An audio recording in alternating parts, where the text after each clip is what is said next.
बलिया जिले से खबर, जहां पर लगातार गंगा और सरयू नदी के बढ़ते हुए जलस्तर को देखते हुए यहां पर दहशत बनी हुई है।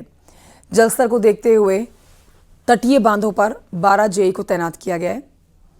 अधिशासी अभियंता ने बताया कि जिले को बाढ़ और कटान से बचाने के लिए 14 परियोजना शासन से स्वीकृत हुई हैं।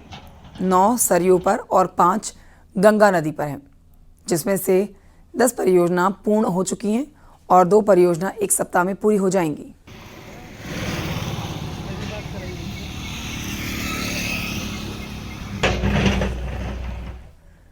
खबर कानपुर से है, जहां पर पहाड़ों में हो रही लगातार बारिश का असर मैदानों में भी दिखाई देने लगा है। कानपुर में गंगा नदी उफान पर है। गंगा का जलस्तर तेजी से बढ़ रहा है। गंगा में बोटिंग बंद कर दी गई है। वहीं बैराज के 15 गेट खोले गए हैं।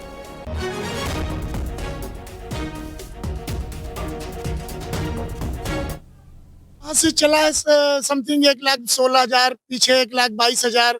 उसको देखते हुए हमने अभी गंगा बैराज के 15 गेट खोल दिए हैं सर। और गेज में जो वाटर लेवल में लगातार ड्यूटी चल रही है, शिफ्ट ड्यूटी चल रही है, सामान ड्यूटी चल रही है, बराबर वॉच कर रहे हैं। पानी देखा जा रहा है और कटी वगैरह में सूचना दी गई है कि जो है पानी ज्यादा आ रहा है, आप अपना सुरक्षित रहें और निकल जाएं। नरोना डैम से 1 लाख क्यूसेक पानी छोड़ा जा चुका है और ये रोज संख्या बढ़ती जा रही है और ऐसे में अधिकारियों की परेशानी अभी गंगा कटरी के किनारे 28 ऐसे गांव हैं जिनके छोर तक अब पानी पहुंच चुका है। इस न्यूज़ 18 बैराज पर आप देख सकते हैं, जहां तक कैमरे की नजर जा रही है, पानी पानी और पानी। और ऐसे में 15 वो गेट्स हैं, चैनल्स हैं जो खोल दिए गए, क्योंकि 30 इसके गेट हैं, 15 गेट इसके खोल दिए गए और पानी का बहाव तेज है और ये चेतावनी बिंदु के करीब पहुंचा जा रहा है। अगर अधिकारियों की माने तो आने वाले 48 घंटे में ये चेतावनी बिंदु तक पहुंच जाएगा और अधिकारी अपनी पैनी नजर बनाए हुए हैं। अगर अधिकारियों की माने तो अधिकारियों की जो निर्देश दिए गए हैं उन बाढ़ चौकियों को, ताकि कटरी के किनारे रहने वालों को अलर्ट मोड पर रखा जाए। उनको मोबाइल नंबर्स भी दिए, यदि पानी का लेवल और बढ़ता है तो वो सुरक्षित स्थानों की तरफ जा सकते हैं। जर्नलिस्ट आशीष पांडे के साथ अमित गंजू, न्यूज़ 18 बैराज कानपुर। तो पहाड़ों से लेकर मैदान तक बारिश मुसीबत बनती जा रही है। राजस्थान से लेकर गुजरात से मॉनसून बारिश की हालात बिगाड़ने वाली खबरें आ रही हैं। कई शहरों में बाढ़ जैसे हालात बन गए हैं। उत्तराखंड से लेकर हिमाचल प्रदेश में भी तेज बारिश से लैंडस्लाइड और जनजीवन अस्त व्यस्त है। रिपोर्ट देखिए।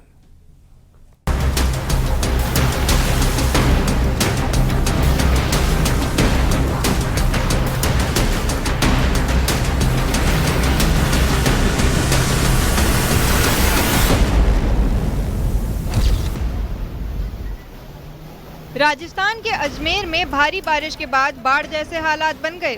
सड़कें दरिया में तब्दील हो गई। पानी का बहाव इतना तेज था कि कोई भी दहशत में आ जाए। इसी बीच एक दुपहिया वाहन बहता दिखाई दिया। यह देखकर वहां पर मौजूद सभी लोगों के होश उड़ गए। इतना ही नहीं, पानी का वेग लोगों को भी अपनी तरफ खींचने लगा। बड़ी मशक्कत के बाद आगे जाकर दुपहिया वाहन को निकाला गया। दुकानदारों का काफी सामान भी पानी में बह गया। कुछ ही घंटों की बारिश में अजमेर शहर पानी पानी हो गया, जिससे लोगों की जान मुश्किल में पड़ती दिखी। अब ये तस्वीरें देखिए, ये भी अजमेर शहर की हैं। सड़क पर दरिया बह रहा है, जिसने लोगों का रास्ता रोक लिया। कोई भी आगे नहीं बढ़ पा रहा था। सड़क की दोनों तरफ भीड़ दिखाई दी। लोग एक दूसरे का हाथ पकड़कर आगे की तरफ बढ़ने लगे। बड़ी मशक्कत और जान जोखिम में डालने के बाद लोग पानी के बहाव को पार कर पाए। अजमेर में हुई मूसलाधार बारिश से वहां के कई इलाके डूब गए, जिससे लोगों की मुश्किलें बढ़ गईं। गुजरात के बनासकांठा में आसमान से आफत बरस रही है।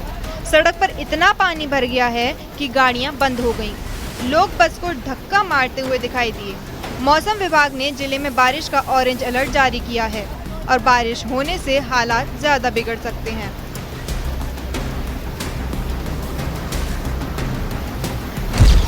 गुजरात के जामनगर में बारिश से बाढ़ जैसे हालात हैं। बारिश की वजह से यहाँ खोडियार माता का मंदिर डूब गया।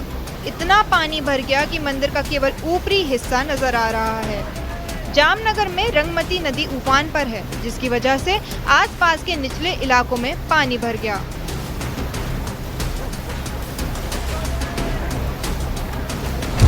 उधर हिमाचल प्रदेश के मंडी में उस वक्त कोहराम मच गया जब 2 मंजिला मकान अचानक भर कर गिर पड़ा। मकान की नींव तक नहीं बची और उसके अंदर रखा सामान भी मकान के साथ खाई में गिर गया। मंदिर के सिराज इलाके में हुई इस घटना से आसपास के लोग दहशत में आ गए।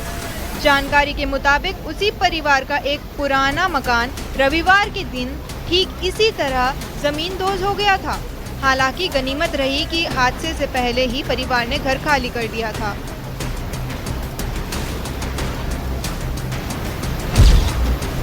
हिमाचल प्रदेश के मंडी में लैंडस्लाइड की वजह से भारी तबाही मची है। मलबे में कई घर बर्बाद हो गए, कई गाड़ियां भी दबी हुई दिखाई दी। उत्तरकाशी में रविवार को बादल फटने से हुई भारी बारिश और भूस्खलन से यमुनोत्री हाईवे बुरी तरह से प्रभावित हुआ है। हाईवे को खोलने का काम युद्ध स्तर पर चल रहा है। कि कोई भी मार्ग जो भी बंद होता है उस पर मिनिमम रिस्पांस टाइम हो और 1 दिन से अधिक तो कोई बंद होना ही नहीं चाहिए।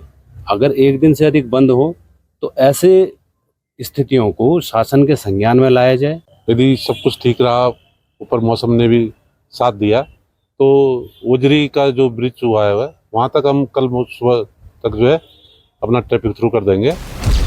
उत्तरकाशी के यमुना घाटी में बादल फटने से नदी का जलस्तर तेजी से बढ़ा है, जिससे नदी किनारे वाले घरों को लगातार नुकसान हो रहा है। अब हम खेल नाकाम प्रशासन के खिलाफ यहाँ पे आंदोलन करने जा रहे हैं और भूख हड़ताल करने जा रहे हैं और आपके साथ NH को भी बाधित करने का काम करेंगे। हम लोगों की कोई सुनने वाला नहीं है, तो हम लोग यही कर सकते हैं। तस्वीरें उत्तरकाशी की यमुनोत्री हाईवे की है, जहां बनास के पास ग्रामीण जान जोखिम में डालकर पैदल सफर करने को मजबूर हैं। बारिश से यहां हालात बेहद खराब हैं। सड़कों और पुलों को भारी नुकसान हुआ है। चमोली में खराब मौसम के बीच एक पेड़ कार पर गिर गया। हालांकि गनीमत रही कि कार के अंदर कोई मौजूद नहीं था, नहीं तो बड़ा हादसा हो सकता था। Bureau report, news 18 UP Uttarakhand.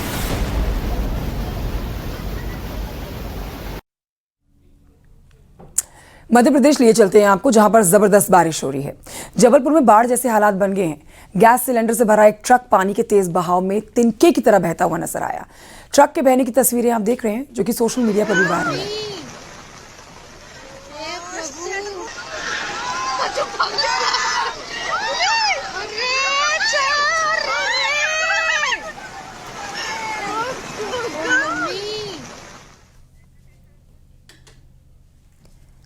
उधर बागेश्वर में भी भारी बारिश का अलर्ट जारी किया गया है, जिसको देखते हुए आज बागेश्वर के सभी स्कूल और आंगनबाड़ी केंद्र बंद रहेंगे।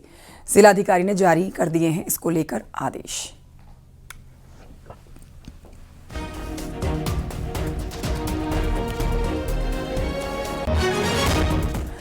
उत्तरकाशी में रविवार को बादल फटने से हुई भारी बारिश और भूस्खलन से क्षतिग्रस्त यमुनोत्री हाईवे 6 दिन के बाद भी नहीं खुल पाया। हाईवे को खोलने की कोशिश लगातार जारी है। हालांकि सिलाई बैंड के पास आप देखिए सभी वॉश आउट रोड को खोल दिया गया है।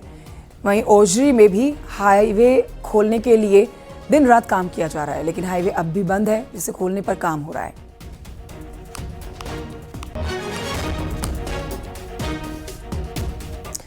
मॉनसून का कहर लगातार जारी है। देहरादून से महज 30 किलोमीटर दूर सहसपुर विधानसभा के गांव बटौली के पास कुदरत की तबाही ने पैदा कर दी खाई को हम आपको दिखा रहे हैं। ये देखिए, खाई बनकर तैयार हो गई है इस खराब मौसम में। इन तस्वीरों को देखकर आप अंदाज़ा लगा सकते हैं कि किस तरह से पहाड़ी को काटते हुए ये मलबा आगे बढ़ा, जिसने खाई का रूप ले लिया। ग्रामीण इन तस्वीरों को देखने के बाद दहशत में हैं।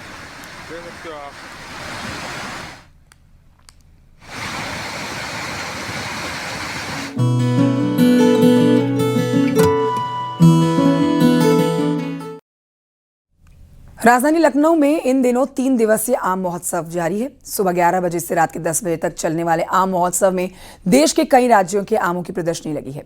800 से अधिक किस्म के आम के महोत्सव में एक से बढ़कर एक आम आकर्षण का केंद्र हैं। रिपोर्ट देखिए।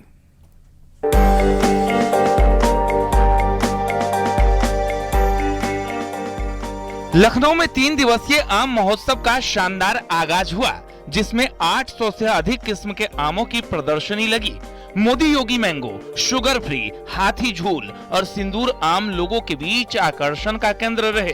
ये आम महोत्सव के दौरान आमों की प्रदर्शनी लगाई गई है, जिसमें करीब 800 से अधिक किस्मों के आम यहाँ पर प्रदर्शित किए गए हैं। इस दौरान मैं आपको एक तरफ से दिखाऊंगा कि ये जो आम हैं वो किस किस्म के हैं। आम महोत्सव में आया हर एक आम बेहद खास है।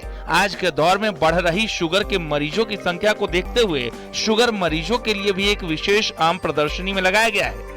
देख सकते हैं कि यहाँ पर टॉमी एटकल्स और ये पूसा वैरायटी लगी है, जो खासकर शुगर के जो मरीज हैं वो इसे बेहद पसंद करते हैं, क्योंकि ये आम जो है वो कम मीठा होता है और इसी के कारण इसकी सबसे ज़्यादा डिमांड जो है वो शुगर मरीजों के बीच रहती है। इस आम को लाने वाले हमारे साथ किसान नजीरुद्दीन साहब मौजूद हैं, जिसे हम बात करेंगे और जानेंगे कि ये कहाँ से आम आप आए हैं और कैसे इसका। हम मलियाबाद जैद नर्सरी से आए हैं और यहाँ काफ़ी वैरायटी हमको मैंने रखी हुई हैं और काफ़ी अच्छे यार्ड मिले हैं। इसकी क्या खासियत है? इसकी खासियत ये है कि ये अमेरिकन वैरायटी है, टॉमी एटकिंस, और ये शुगर फ्री भी होता है और इसका TSH 16-17 होता है। इसको शुगर पेशेंट भी खा सकते हैं। हाथी झूल आम, वही आम महोत्सव में सबसे बड़ा आम मध्य प्रदेश के प्रदीप सिंह राठौड़ द्वारा लाया गया हाथी झूल आम है, जिसका वजन करीब 4.5 किलो तक होता है।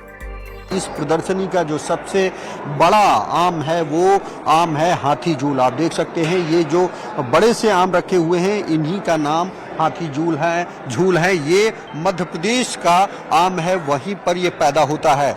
ये आम बेहद खास है। इससे जुड़ी जानकारी के लिए हम बात करेंगे हमारे साथ मौजूद प्रदीप सिंह राठौड़ साहब से, जो कि मध्य प्रदेश से आए हैं। उनसे हम जानेंगे कि इस आम की क्या खासियत है। सर, क्या खासियत है इस हाथी झूल आम की?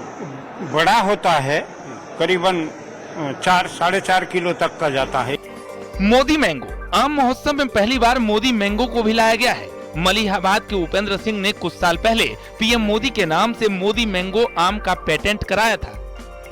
आम महोत्सव 2025 है, उसमें प्रधानमंत्री नरेंद्र मोदी के नाम से डेवलप किए गए मोदी मैंगो को भी यहाँ पर लगाया गया। आप देख सकते हैं ये वही मोदी मैंगो है जिसको 2 साल पहले इसको रजिस्टर्ड कराया गया था और पहली बार इसे किसी आम प्रदर्शनी में प्रदर्शित किया जा रहा है। इसे डेवलप करने वाले उन्नत प्रगतिशील किसान उपेंद्र कुमार सिंह साहब हमारे साथ मौजूद हैं, जिनसे हम बात करेंगे और जानेंगे।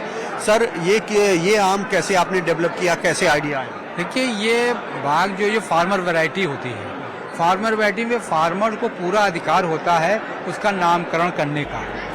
योगी मैंगो, आम महोत्सव में मोदी मैंगो के साथ योगी मैंगो भी बेहद आकर्षण का केंद्र बना हुआ है, जिसके मैंगो मैन ऑफ इंडिया के नाम से विख्यात पद्मश्री कलीमुल्ला खां द्वारा विकसित किया गया है।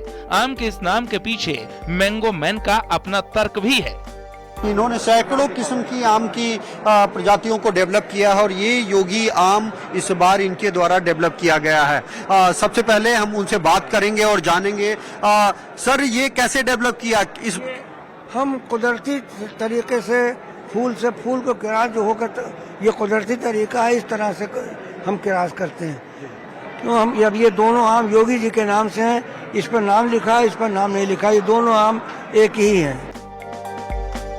याकुती आम महोत्सव में 800 से अधिक किस्मों के आम में सबसे छोटा और रंगीन आम याकुती आम है, जो कि बेहद छोटा, रंगीन और रसीला भी है, जिसकी बड़े स्तर पर देश विदेश में डिमांड है। एक और जहां आपने देखा कि सबसे बड़ा आम, तो अब आप देखिए सबसे छोटा आम। ये आप देख रहे हैं कि इस प्रदर्शनी में लगाए गए 800 किस्म के आमों में से सबसे छोटा आम है, जो कि याकुती किस्म का आम है। आप देख रहे हैं कि ये जो आम है वो बेहद खूबसूरत है। ये रंगीन किस्म के आमों की श्रेणी में आता है और बेहद टेस्टी भी है। जितना खूबसूरत है उतना टेस्टी है। आप देख रहे हैं कि हल्का सिंदूरी और पीले कलर में ये आम जो इस वक्त आप सामने नजर आ रहा है आपको, ये इस लखनऊ महोत्सव में लगे सबसे छोटा आम है। सिंदूर आम, वहीं हाल ही में पाकिस्तान को मुंह तोड़ जवाब देने के लिए लॉन्च किए गए ऑपरेशन सिंदूर के नाम पर भी एक आम का नाम रखा गया है, जिसका नाम है सिंदूरी आम। ये देखने में जितना खूबसूरत है, इसका स्वाद भी उतना ही लाजवाब है। इतने सैनिक फौजी हैं, देश के लिए बलिदान करते हैं अब हम बॉर्डर पे जाके तो लड़ाई नहीं लड़ सकते, लेकिन हमारे मन में इतनी श्रद्धा है कि हम उनको कुछ उनके लिए कर सकें। तो हमने ये एक आम की नई प्रजात 4-5 साल में तैयार होती है, तो उसका एक मैंने सिलेक्शन किया था, क्योंकि सिंदूर ऑपरेशन अभी हुआ था और ये आम बिल्कुल सिंदूर के रंग से मिलता जुलता है। लिहाजा इस आम को इन हमारे देश के सेना के शौर्य के लिए उनको समर्पित है और ये हृदय से मैं आभार मानता हूँ और उन्हीं का समर्पण का समझिए मेरा एक छोटा सा योगदान है। आम महोत्सव किसानों की आमदनी बढ़ाने का बड़ा जरिया है। यही वजह है कि इन आमों को देश के अलग अलग राज्यों के साथ ही दुनिया के अन्य देशों में भी भेजा जा रहा है।